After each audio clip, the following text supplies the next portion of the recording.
Saudari-saudaraku yang terkasih, berjumpa kembali bersama saya Romo Antoro dalam renungan harian Jumat 9 Desember, Pekan Advent yang kedua. Semoga kita bersama keluarga dan komunitas kita selalu dalam keadaan baik, tetap sehat dan bersemangat. Hari ini kita bersama-sama akan merenungkan Injil Suci menurut Matius bab 11 ayat 16 sampai 19. Marilah mengawali renungan kita dengan tanda kemenangan Kristus. Dalam nama Bapa dan Putra dan Roh Kudus. Amin. Sekali peristiwa, Yesus berkata kepada orang banyak, "Dengan apakah akan kuumpamakan angkatan ini? Mereka itu seumpama anak-anak yang duduk di pasar dan berseru kepada teman-temannya, 'Kami meniup seruling bagimu, tetapi kamu tidak menari. Kami menyanyikan kidung duka, tetapi kamu tidak berkabung.' Karena Yohanes datang, ia tidak makan dan tidak minum, dan mereka berkata, 'Ia kerasukan setan.' Kemudian Anak Manusia datang, ia makan dan minum, dan mereka berkata, 'Lihatlah, ia seorang pelahap dan peminum, sahabat pemungut cukai dan orang berdosa.' Tetapi hikmat Allah dibenarkan oleh perbuatannya." Demikianlah sabda Tuhan. Terpujilah Kristus. Saudari-saudaraku yang terkasih, pasti kita ingat ungkapan Ecclesia Semper Reformanda. Sebuah ungkapan bahwa gereja senantiasa terbuka untuk sebuah pembaharuan. Makna dari ungkapan ini agar gereja tetap berarti bagi dunia dalam kehadiran dan pengudusannya. Hal ini penting karena dunia berkembang dan zaman berubah. Namun, tujuan panggilan manusia tidak berubah, yaitu mencapai kerajaan Allah. Nah, disinilah makna sebuah pembaruan diri terus-menerus, agar dalam setiap situasi, sabda Allah tetap aktual untuk membimbing umat beriman kepada kesempurnaan hidup. Dalam sabda Tuhan hari ini, dikisahkan ketika Yohanes datang, ia tidak makan dan tidak minum, sehingga orang berkata ia kerasukan setan. Ia terlalu keras, terlalu tegas, terlalu berpegang pada prinsip.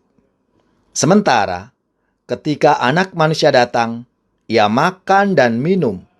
Lalu orang-orang berkata, "Lihat, si pelahap dan peminum, sahabat pemungut cukai dan pendosa." Ia mengendurkan peraturan, tidak mempertahankan ketegasan seperti dulu. Ia terlalu manusiawi, mau menyenangkan orang, juga menuai celaan banyak orang. Orang-orang Farisi dan ahli Taurat adalah kelompok yang memprotes baik Yesus maupun Yohanes.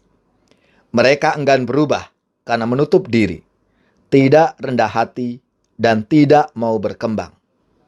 Menjadi gereja yang hidup adalah meninggalkan semangat Farisi, dengan rendah hati, berani memperbarui diri, bersama dunia dalam pesiarahan, melayani dengan rendah hati, memberikan harapan, dan terbuka pada setiap kehidupan untuk dikuduskan.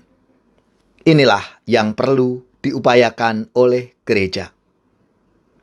Bapa yang murah hati, berilah kami hati yang terbuka pada sabda Putramu, agar kami menjadi gereja yang hidup, terbuka, rendah hati, dan bertumbuh.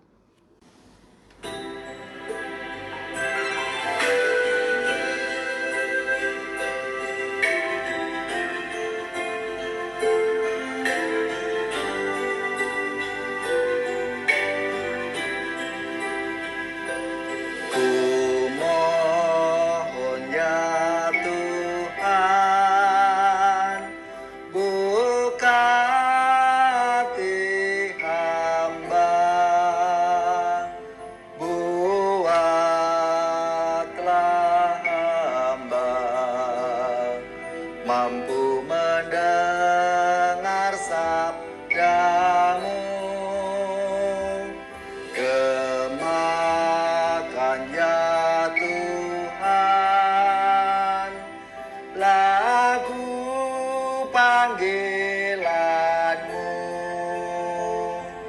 supaya jiwaku mengidungkan perintah-Mu.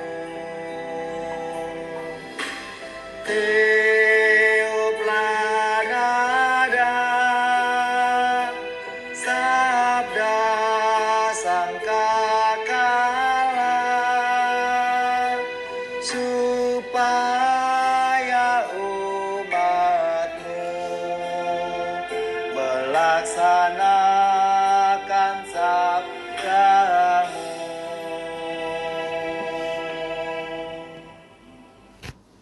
Semoga saudari-saudara sekalian, keluarga-keluarga dan komunitas kita, orang-orang yang kita doakan, mereka yang sakit, yang menderita, seluruh tugas, belajar, pekerjaan, usaha serta karya pelayanan kita, dibimbing, dilindungi dan diberkati oleh Allah yang Maha Kuasa, Bapa dan Putra dan Roh Kudus. Amin.